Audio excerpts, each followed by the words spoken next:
Scuderia Ferrari is taking things seriously. This approach in Formula One pays off only when the team has the means to execute it.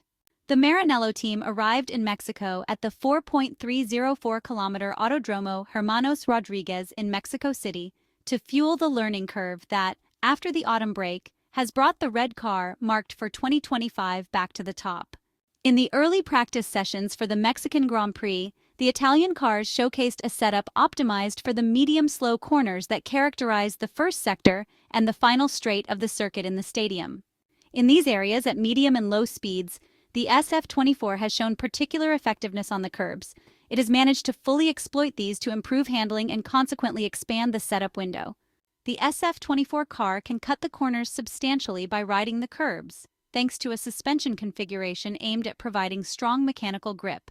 This approach is similar to what was seen in the previous F1 Grand Prix in Texas. Ferrari started by focusing on suspension, then sought the right rigidity balance to keep the floor in its optimal operating window.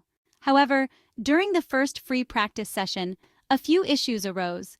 Ferrari encountered some difficulties in the middle sector, where high-speed corners demand significant stability. To improve performance, the Italian technicians lowered the car's ride height to maximize the aerodynamics of the floor. However, this choice caused the floor to scrape a bit too much on the reference plane, signifying optimal grip but also potentially indicating an overly extreme setup for some parts of the circuit. For this weekend, Ferrari has opted for a high-downforce configuration. This setup references the package introduced in the Monaco Grand Prix. Despite the fact that the downforce is very strong, the car's balance suffers from a slight instability caused by a less stable floor, which generates less consistent downforce in certain conditions. This trait in particular is noticeable in high-speed directional changes, where the SF24 performs well but lacks precision. McLaren, on the other hand, has shown a similar level of competitiveness, especially on single laps, with nearly identical times.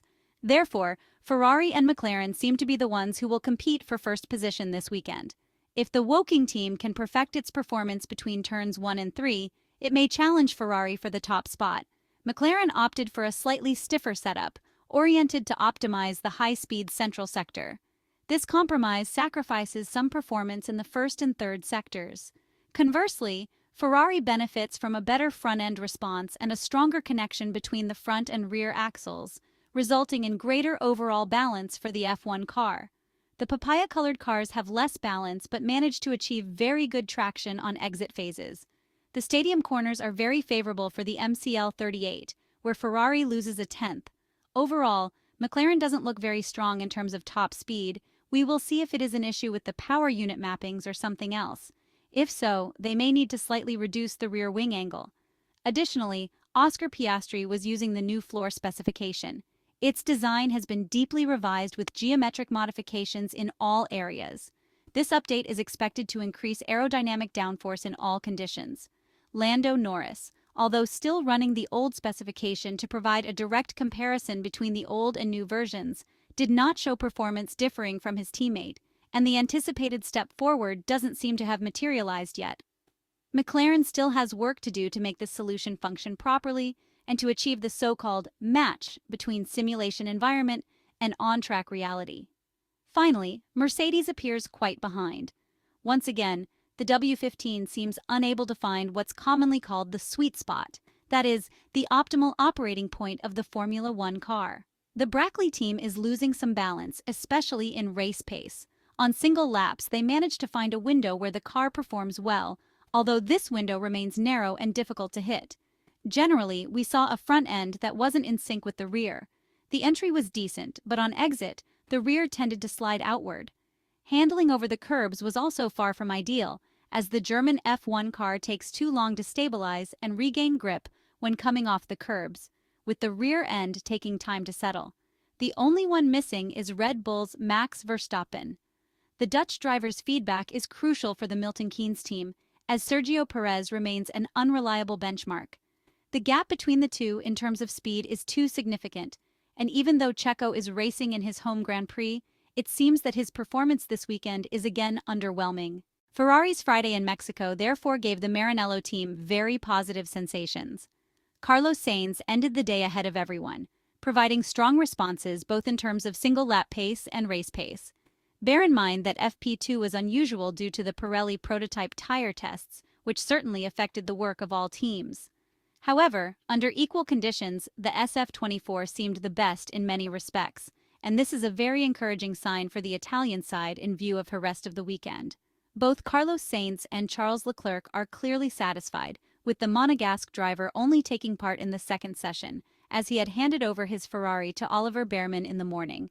Speaking of the young English driver, during FP1 he was unfortunately involved in an incident that prevented him from completing the session due to a mistake by Albon, who lost control of his Williams in the snake section during his fast lap, possibly distracted by Ollie. Albon collided squarely with the Ferrari driver, destroying his left front suspension and forcing him to park the car. This wasn't beneficial for Charles Leclerc either, though he didn't lose much time as Russell then decided to crash his Mercedes at the start of FP2 in the same S-curves, slightly earlier than Albon's impact, causing almost a half-hour delay for everyone. Verstappen had a bitter day, hindered by a power unit issue from the morning that resurfaced in the afternoon. Apparently this unit is no longer usable. However, it's not a big problem as it was an older unit, and he won't incur a penalty on Sunday since everyone will use different engines than those used in the first two practice sessions. Carlos Sainz had a very positive Friday during free practice in Mexico City, bringing his Ferrari to the top of the timesheets. The Spaniard confirmed the good sensations with the SF24, which absorbed the post-summer break updates well. Following the victory in Austin, the Maranello team positions itself as one of the favorites for Sunday's race. Sainz expressed satisfaction with the work done but also stressed the importance of staying focused. The Spanish driver expressed that it had been a positive day for him overall, as he managed to complete the planned program and work on the balance and setup. In the second session, Sainz tested the C4 tires, gathering useful data for race setup. He highlighted that FP3 would be crucial for improvements ahead of qualifying, despite the promising start to the day. In contrast, Charles Leclerc faced a much more challenging Friday. The Monegasque driver had to relinquish his Ferrari to Oliver Bearman during the first session, where Bearman encountered an unexpected incident involving Alexander Albon that damaged the car. Charles Leclerc returned to the track only in the second session, but ran into further complications, including a red flag due to Russell, which reduced the available testing time. Charles Leclerc remarked that it had been a difficult day for him. He noted that he wasn't expected to run in the first session since they would have an extra 30 minutes in the second. Unfortunately, he mentioned that that time was nearly entirely wasted due to the red flag from Russell's crash. He acknowledged that such situations can occur and emphasized the need to work hard to achieve the best result in qualifying, as starting positions are crucial on this track.